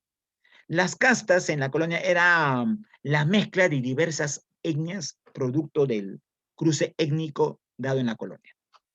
Y en la clase explotada estaban los campesinos, los indígenas, los mitayos, los que van a llevar a desarrollo la mita minera, y los yanaconas, que eran sirvientes que trabajaban en las grandes haciendas de los españoles. Y también en el punto más bajo estaban los esclavos, traídos de África y sus descendientes. Recuerda que el esclavo en la colonia era utilizado como una mercancía. En la colonia, en Lima y otras ciudades del virreinato, había mercado de esclavos negros. El esclavo negro se vendía como una mercancía cualquiera.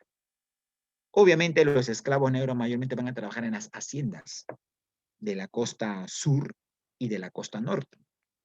Producción de algodón, caña de azúcar o vid, porque el esclavo negro nunca, pues, por su condición física, no se adaptó a la zona andina. Y en la zona andina se requería más mano de obra para la mitad minera. Y debes recordar tú, pues, que las minas en la zona andina están sobre los 3.000 metros de altura. Y los esclavos, al no poder adaptarse por las condiciones del clima, la altitud, se centraron en la costa y fueron utilizados como mano de obra barata, principalmente en las haciendas, ¿ya? Eso hay que tomarlo en cuenta. Las castas se llaman a los diversos grupos, cruce de diversos grupos étnicos y raciales, por así, o étnicos mayormente, ¿no? Por ejemplo, están los mulatos. ¿A quiénes se llamaban mulatos? A la mezcla, por así decirlo, del español con las esclavas negras. ¿Quiénes eran zambos? Se resultaba del cruce de indígenas con negros. Y había otras en la colonia que diverso a sus diversos cruces étnicos se le van a llamar saltapatrás, chinocholo, pardo higo, tercerón, cuarterón, sacalagua y otras más. En las diversas cruces étnicos que se van a realizar respectivamente en lo que es en la colonia. Ahora, muchos esclavos negros, productos de su brutal explotación en las haciendas, escapaban. Cuando un esclavo negro escapaba de la hacienda hacia su libertad, a esos esclavos negros en la colonia se le llamaba cimarrones y vivían fuera de las ciudades. Y los lugares donde los esclavos negros cimarrones que huían de las haciendas van a vivir se le van a llamar palenques. Entonces, ¿qué era un palenque? Era un lugar poco clandestino donde los esclavos que habían fugado, que habían huido de las haciendas, van a vivir en estos palenques. Un palenque muy importante va a ser aquí en la carretera central, en Huachipa. En la zona de Huachipa, todo lo que es Huachipa, Gloria, Nievería, había un importante grupo de palenques de esclavos negros que habían huido de las haciendas de la costa norte, principalmente de Huacho, de Guarmey. Y se encargaban de asaltar a las caravanas de comerciantes o demás que pasaban por lo que era carretera central por Huachipa para dirigirse a Jauja, Huancayo, atravesando la Cordillera de los Andes, por el paso de lo que es hoy la zona andina. Claro, como no tenían acceso a nada, se dedicaban a robar para poder subsistir. El mogollón era que era africano, que era leal a su amo y que inclusive atrapaba a los cimarrones y recibía algo a recompensa. El ladino era un esclavo adoptado al Perú que aprendió rápidamente el español y las costumbres coloniales. Y el bozal se llamaba pues bozal a los recién llegados de África o a los esclavos negros que habían recién. Bueno, le llamaban bozal, ¿sabes por qué? Porque tenían en la boca o en la cabeza un bozal similar a lo que le ponían a los perros. Un poco para controlar su ánimo de violencia o su ánimo de querer liberarse. Y poco a poco estos bozales, al a asumir las costumbres españolas y el idioma español, convirtiéndose pues en ladino y formaron parte del aparato económico productivo de la colonia. ¿No? Hasta aquí, mi estimado jovencito. ¿Alguna duda, alguna pregunta, alguna inquietud? ¿Todo claro? ¿Te escucho? Sí, profe. Sí, ¿no? Habla, mi estimado. ¿Todo correcto? Muy bien. Ya, excelente. También existía pues la República de Indios, conformado por mitayos, los que van a hacer que te van a trabajar en las mitas mineras, los yanaconas, campesinos que trabajaban a manera de fuerza servil barata en las haciendas de los españoles, y los forasteros que eran indígenas, claro, casi todos eran vivos, indígenas, forastero quiere decir indígenas que no estaban registrados en el sistema español. Muchos de ellos habían huido de las haciendas, muchos de ellos habían huido de las mitas mineras, y bueno, pues deambulaban de pueblo en pueblo buscando su propio sustento económico. Bueno, eran mínimo, pues, la mayor parte eran mitayos y yanaconas. A nivel político, recuerda que la política en el virreinato tiene que ver, la política en el virreinato tiene que ver con la forma como se estableció el gobierno. Ahora, en la política, los cargos públicos eran vendidos. Es decir, si yo quería formar parte del aparato político gobernal, tenía que acceder a comprar un cargo. ¿Ya? Y tenía que tener un gran poder económico. Por eso, no cualquiera era un funcionario del virreinato. Tenías que tener altos ingresos y, sobre todo, comprar dichos cargos económicos. Obviamente, los españoles o peninsulares o los españoles de nacimiento eran los que accedían a los cargos de mayor importancia. Los criollos, hijos de españoles nacidos en América, accedían a cargos de segundo orden. Para asumir cualquier cargo se pagaba un impuesto llamado la media nata, que era un pago por adelantado que recibía el rey de España. Entonces, a través de este pago del impuesto a la media nata, recién la persona podía acceder a un cargo público. Obviamente, mientras más era el pago o mayor era el pago, mayor era el cargo al cual tú querías aspirar. Y solamente los ricos, las personas propietarias, las personas con gran holgada economía o de abundancia de dinero, podían darse el lujo de acceder a un cargo político dentro del virreinato. Muy bien. A ver, hay que diferenciar lo siguiente. Van a haber dos tipos de autoridades. Autoridades metropolitanas y autoridades en la colonia. Te decía hace instantes. ¿A qué se llama la metrópoli? ¿Qué es una metrópoli? Es referido a España. Es decir, van a haber autoridades en España y van a haber autoridades coloniales en América. Las dos únicas autoridades en la metrópoli española era el rey de España y el Consejo de Indias. El rey de España tenía un poder hereditario, emitía real cédula, el rey de España era el único que podía plantear ese documento que regía, que era válido en las colonias, y durante el virreinato peruano hubieron dos dinastías de reyes. La dinastía Habsburgo, de procedencia alemana, y la dinastía Borbones, de procedencia francesa. La dinastía Habsburgo, años más tarde, decidió la conformación del SIRG. ¿Alguien puede decirme siglas de qué significa eso? Esta dinastía Habsburgo formó años más tarde este imperio. SIRG quiere decir el sacro, escúchame, Sacro Imperio Romano Germánico. Años más tarde, siglo XVI, XVII, entre el siglo XVII, un grupo de grandes comerciantes alemanes trataron de restablecer, bueno, fue un intento, cosa que no se logró, de restablecer lo que se llamó el Imperio Romano. Por eso llamaron Sacro, que quiere decir santo, Sacro Imperio Romano Germánico. Bueno, germánico porque quisieron darle características plenamente alemanas. Oye, pero el rey nunca había tocado sus colonias españolas en América. El rey desconocía de cuestiones administrativas, políticas, desconocía. Entonces, como el rey desconocía, necesitaba un grupo de autoridades que lo asesoren en cómo dirigir, en cómo gobernar sus colonias. Y esto va a ser el Consejo de Indias. El Consejo de Indias era un grupo de funcionarios españoles que asesoraban, que aconsejaban, y eran los que realmente administraban las colonias. Formulaban leyes, sugerían leyes para la colonia, van a recomendar al rey qué autoridades coloniales debían, digamos, nombrarse, enviaban visitadores. ¿Qué es un visitador? Un visitador era un funcionario de España que venía a visitar la colonia española para ver cómo se desarrollaba políticamente su función. Y luego de esto, pedía un informe detallado al visitador acerca de las situaciones políticas que se llevaban allá. El Consejo de Indias llevaba a cabo el famoso juicio de residencia. Oye, esto era importante en esa época. ¿Qué era el juicio de residencia? Supongamos que un virrey había tenido su gobierno acá unos 10 años.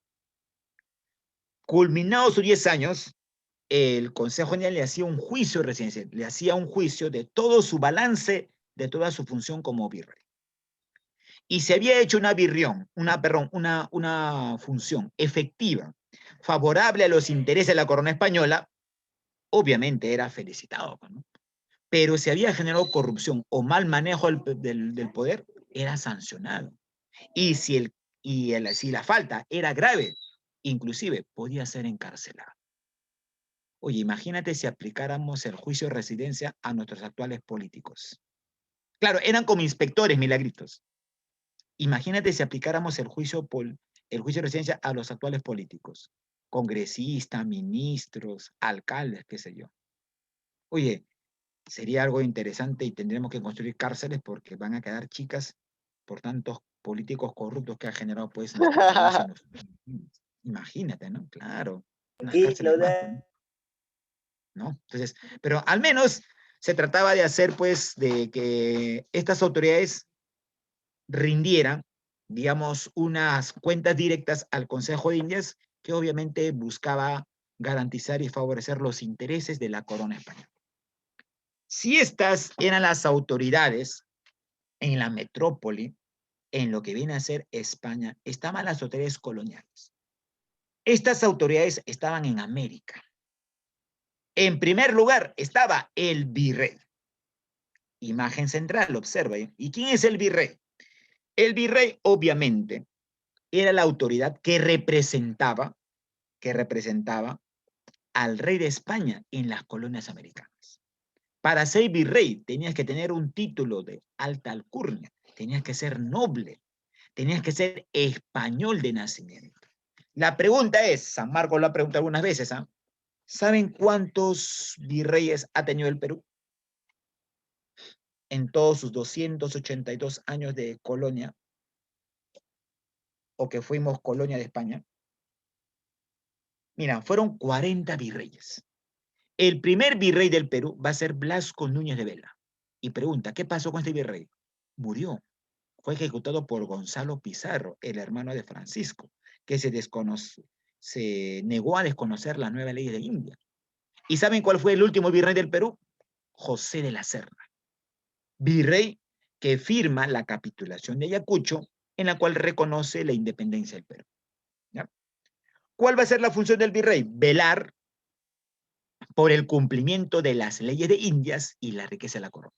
Obviamente, pues, si el virrey va a ser el representante directo del rey de España, tiene que garantizar que las leyes, que las normas que planteaba el rey de España se cumplan en este país, se cumplan en la colonia. El rey cada cierto tiempo redactaba informe de su gestión, llamados sus memorias. Las memorias eran un libro donde el rey, escúchame, detallaba año por año. A ver, Cristian, apaga tu audio, hijo, gracias. A ver, ¿qué eran las memorias? Las memorias era una relación donde el rey redactaba todos los pormenores de las acciones que había hecho en su gobierno, año por año. Si había hecho obras, si había llevado a cabo guerras, cobro de tributos, etc. Estas memorias luego eran rendidas o eran revisadas en su juicio de residencia. En caso de enfermedad grave, el rey escribía 3 nombres de sus posibles reemplazos llamado pliego de mortaja. Bueno, esta era una cuestión muy grave, ¿no? Si es que así se lo ameritaba. Junto a lo que es el virrey estaba la Real Audiencia. La Real Audiencia era el máximo tribunal de justicia. Estaban encargados de dirigir la Real Audiencia, un conjunto de autoridades llamada oidores. Bueno, le llamaban así oidores porque eran algo así como fiscales que oían las versiones de un juicio para establecer sentencia. En nuestro país hoy, ¿qué institución se encarga de establecer o dictar justicia en el Perú? ¿Qué institución es? El Poder Judicial. El Poder Judicial. Y profesor, ¿qué significa establecer o dictar justicia? ¿Alguna idea? Tiene que establecer justicia. Lo dio la Real Audiencia y lo va a oír el Poder Judicial. Crear paz. Crear paz, ¿ya? ¿Ante qué, mi estimada? Mira, establecer justicia no es otra cosa más que sancionar o resolver conflictos de aquellas personas que atentan a la ley. Si una persona en este país infringe la ley, cumple la ley, ¿el Estado qué hace? No lo va a premiar, pues, ¿no? El Estado lo sanciona. Hay un delito, dependiendo de la gravedad de dicho delito, pues. Por eso que en el Poder Judicial se lleva a cabo un juicio, ¿no? Llevas a cabo un juicio, el juez escucha ambas partes y luego dicta una sentencia determinada. Algo similar cumplía la Real Audiencia. En algunas ocasiones muy excepcionales, la Real Audiencia también administraba el virreinato. Por ejemplo, cuando el virrey dejaba el cargo y se tenía que esperar que desde España el Consejo de Indias envíe un nuevo virrey, o en caso de una enfermedad, o en caso de viaje del virrey, la Real Audiencia en situaciones extraordinarias asumía el cargo respectivo. Estaba también el corregidor. Mira, el corregidor era el jefe de una provincia. Todo el virreinato se administraba en provincias y el que ejercía el poder en dicha provincia era el corregidor. Jóvenes, el corregidor en la colonia era la autoridad más odiada, la que generó mayor brutal explotación sobre la masa de los indígenas. ¿Por qué razón? ¿Por qué razón? Porque el corregidor se encargaba de las siguientes funciones. Primero, cobrar el tributo. Ir pueblo en pueblo a cobrar tributo, que eran excesivos para los indígenas. Se encargaba de reclutar indígenas que eran llevados en contra de su voluntad, con grilletes, con cadenas y sogas, hacia los socavones de las minas y llevar a cabo la meta minera, donde miles de ellos van a morir.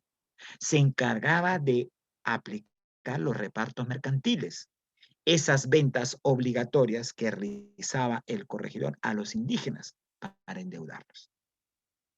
Por esta razón el corregidor era la autoridad más odiada y juntamente el corregidor va a tener como ayudante al cacique o al curaca.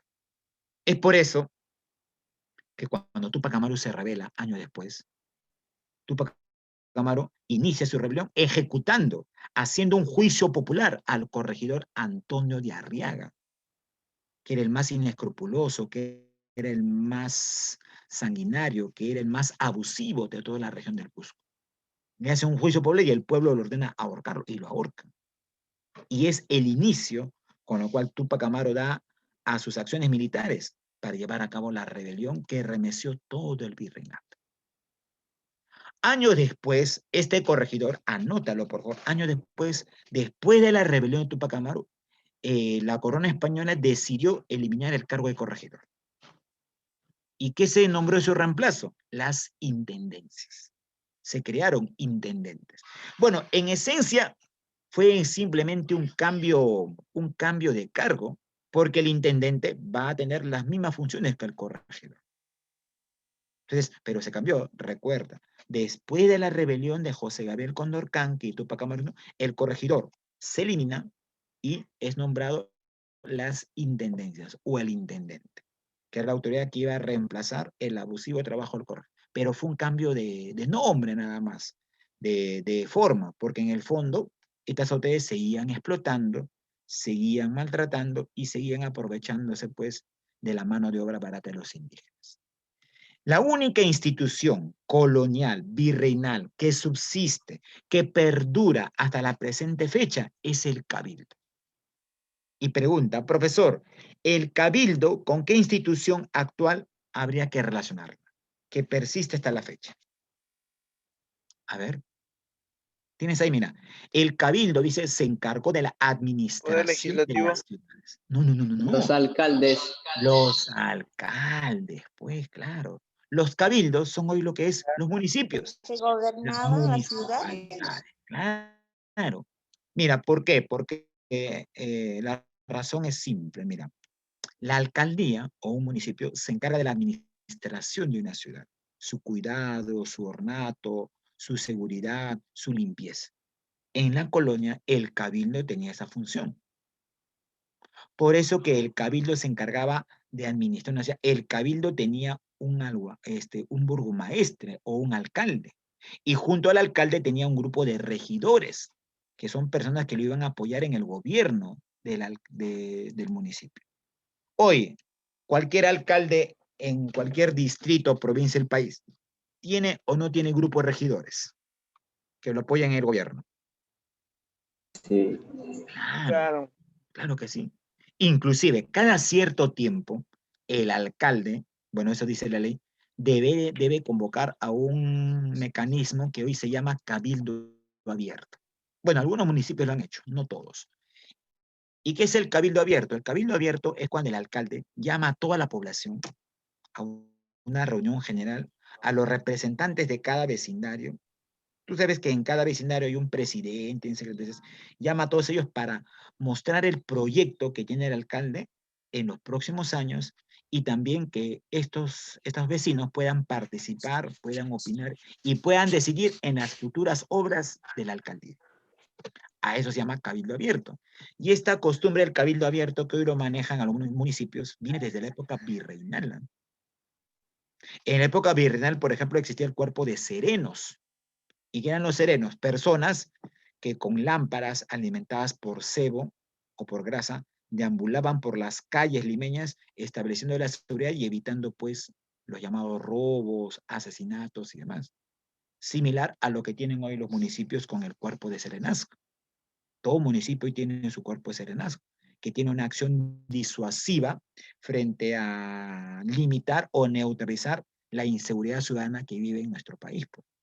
Es por eso que es la única institución colonial virreinal que subsiste hasta la fecha, el cabildo, o también llamado el municipio. ¿Ya? Muy bien.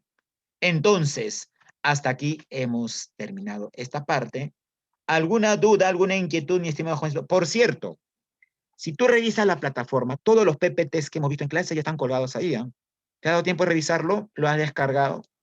Entonces, trata de revisarlo, por favor, para que lo descargues, para que lo guardes en tu ordenador, en una carpeta de tu PC, de tu laptop, o en todo caso, si tienes los medios suficientes, imprimirlo. ¿Se han percatado? No, yo ya coloqué todos los PPTs de todas las clases, tanto de Historia del Perú como Historia. Un poco para que también. Esta clase también está colgada, anoche ya lo colgué, entonces tú vas ahora a la plataforma, lo descargas y tienes pues la información directa con la cual puedas repasar ello. Claro, y es un servicio más que brindamos. Y recuerda pues que de todos estos PPTs de la clase que llevamos, vienen las preguntas para tu práctica como para tus respectivos simulacros. ¿Ya? ¿Alguna duda, alguna pregunta hasta aquí, mi estimado jovencito, para empezar a trabajar ya el material, la separata el día de hoy? Me quedan 10 minutos, tiempo suficiente. ¿Todo claro, todo ok? Habla. ¿Qué era, Claro. Alex? ¿Sí, no? ¿Todo correcto, jovencito? No te escucho. Sí. Muy bien, entonces, vamos a pasar a trabajar ahora en la separata respectiva. A ver, ¿cómo es esto?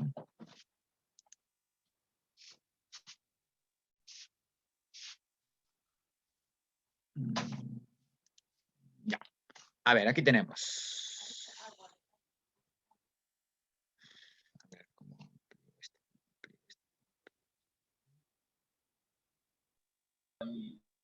En el 1 es Potosí.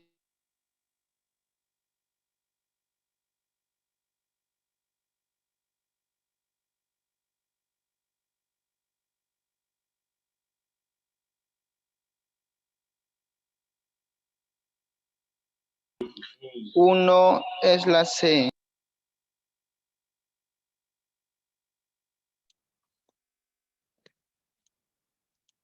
Ya. A ver, ¿te llega la máquina y la separata ahí? Sí, ¿no? Ya, a ver. Dice, principal mina... A ver, Carlos Alberto. Ya, a ver, dice. Principal mina productora de plata en el virreinato peruano durante el siglo XVI. Se encontraba en Potosí, profe. Potosí. La C. Actual país de... Actual Bolivia. país de Bolivia. A ver, escúchame. Sería bueno si tú de repente quieres estar en otro nivel y profundizar acerca de la economía virreinal que hemos visto así de manera bastante resumida, por así decirlo. Sería bueno que tú revises el libro de un historiador uruguayo que tiene mucha vinculación en las redes sociales. Escribe en el Twitter, en el Facebook. Se llama Eduardo Galeano. Bueno, ya está de avanzada edad, pero su mente intacta, sus comentarios son lúcidos, sus críticas son muy acertadas frente al contexto que vivimos, ¿no? El COVID-19, el poder económico de las transnacionales, los mecanismos que busca Estados Unidos en tomar el control del mundo y demás. Hablo del señor Eduardo Galeano. Eduardo Galeano tiene un libro que en los años 70 y 80 ayuda a entender mucho cómo se dio la economía en el virreinato. Este libro se llama Las venas abiertas de América Latina. Así se llama dicho texto, Las venas abiertas de América Latina, donde él le da mucho espacio, mucha importancia a cómo se desarrolló la economía virreinal. Y habla cómo se dio la situación principalmente en lo que viene a ser, principalmente la economía virreinal. Y habla de la situación de Potosí. Habla que Potosí era la mina más rica productora de plata en ese entonces. Él manifiesta, dice que fue tanta la plata y tanto el oro que se estableció de España, que llega a la siguiente metáfora. Escúchame, llega a la siguiente metáfora. Él planteó una metáfora siguiente. Escúchame lo que voy a decir para que puedas entender. Él dice, mientras España tenía la vaca, otros gozaban de la leche. Pregunta, ¿qué quiso decir con esta metáfora Eduardo Galeano con respecto a la economía virreinal? España tenía la vaca y otros, cálmate, gozaban de la leche. ¿Qué crees que quiso decir? Que no todo llegaba al rey. Oye, mira, el señor Eduardo Galeano dijo que fue tantas toneladas, miles de toneladas de oro y plata, que fácilmente, bueno, a lo que ha hecho Galeano, que se pudo construir un puente que iba desde Portobelo, Panamá, hasta España. Entonces, date cuenta de la cantidad de toneladas de oro y plata que se saqueó. Entonces, la pregunta es, profesor, ¿por qué España hoy, me contesta este individuo que está que molesta ya? ¿Por qué hoy España no es un país económicamente desarrollado? Si tú revisas hoy España está en crisis, ¿sabes, no?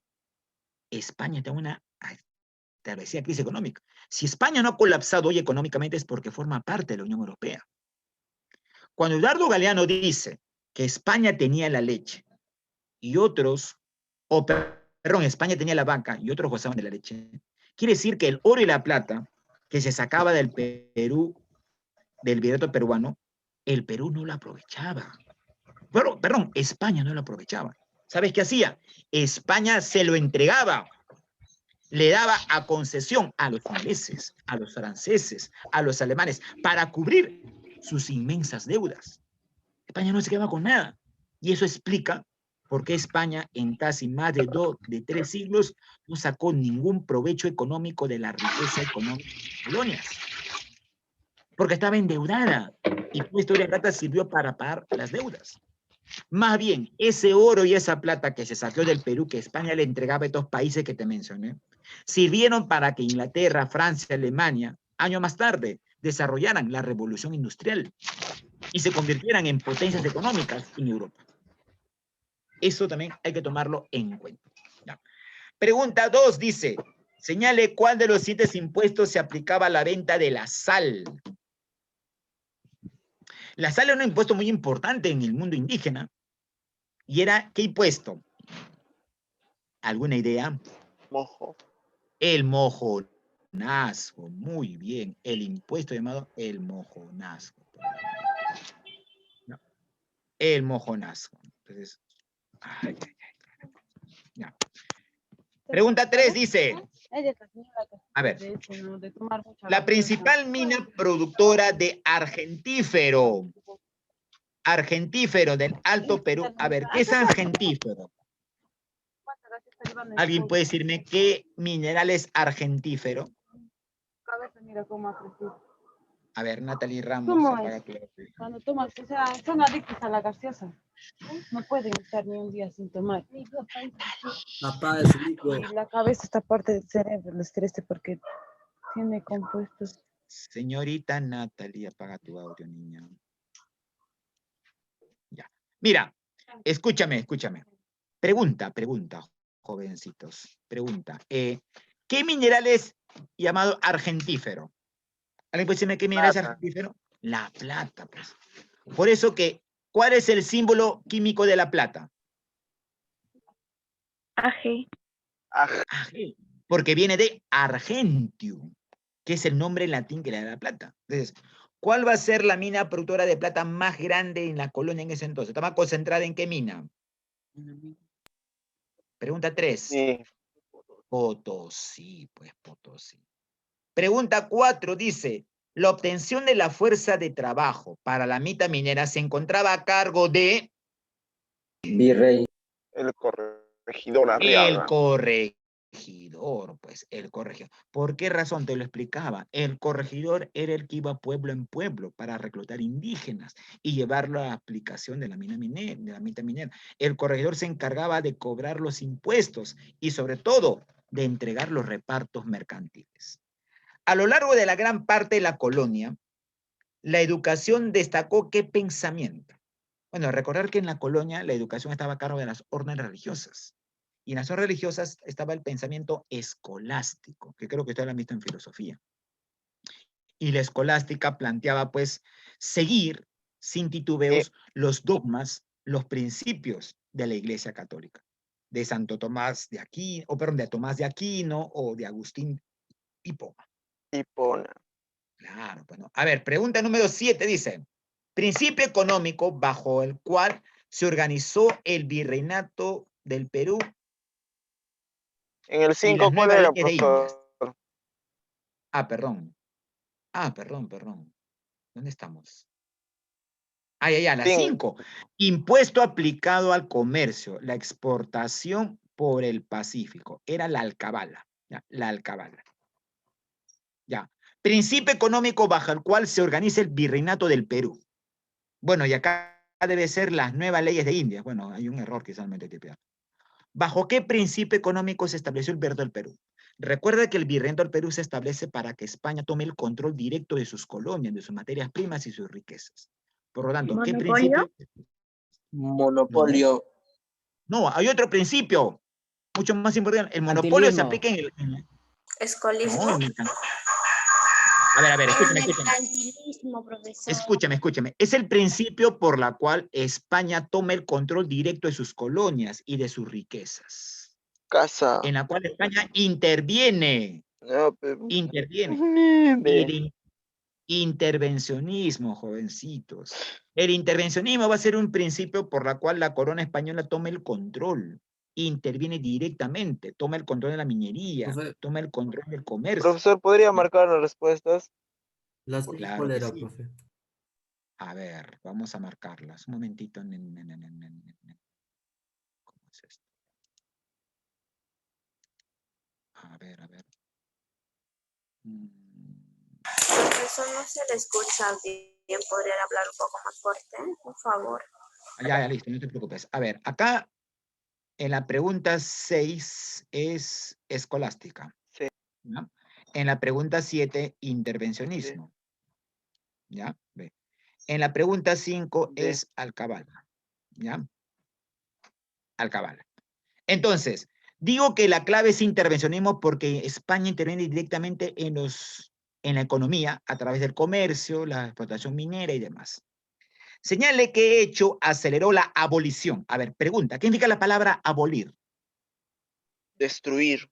Destruir, eliminar. Dice. ¿Qué hecho permitió la eliminación de los corregimientos?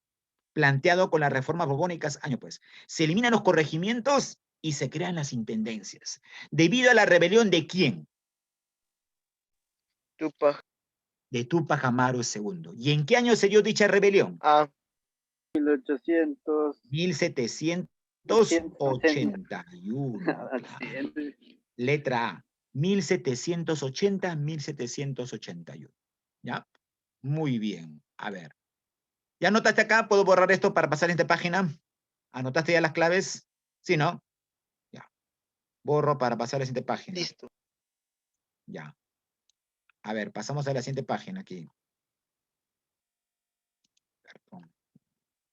Ya. Aquí. Dice. Ya. A ver acá. La Real Audiencia compartía el poder político ¿con quién? Compartía el poder político con la autoridad que va a representar directamente los intereses del rey de España en las ¿Virrey? colonias. Representa, muy bien, el virrey, pues. El virrey. ¿Ya? La fuerza de trabajo esclava fue traída al virreinato del Perú con el objetivo de ser utilizada principalmente en, los esclavos D. negros. ¿En dónde fue utilizada mayormente? ¿En las pulperías? Haciendas. En las haciendas azucareras, claro. Las haciendas azucareras. ¿Ya? Con el fin de mejorar la administración en los nuevos reinos, se dieron las nuevas leyes de Indias, las cuales fueron dadas ¿por qué rey? Carlos V. Carlos V. Recuerda que este rey tiene dos nombres, ¿ya? Carlos V o Carlos I de España. ¿Ya? A ver, seguimos avanzando aquí.